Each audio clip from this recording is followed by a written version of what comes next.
Last time we chatted, we spoke about linear periodization and how good it is for building a base.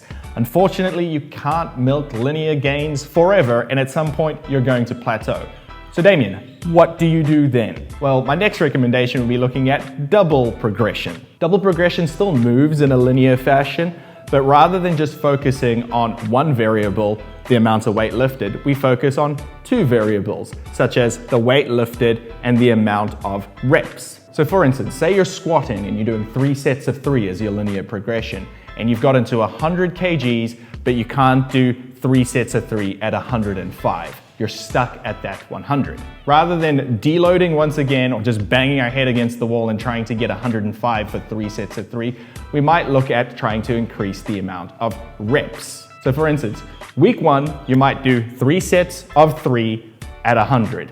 Week 2, you might do 3 sets of 4 at 100. And then at week 3, you might do 3 sets of 5 at 100.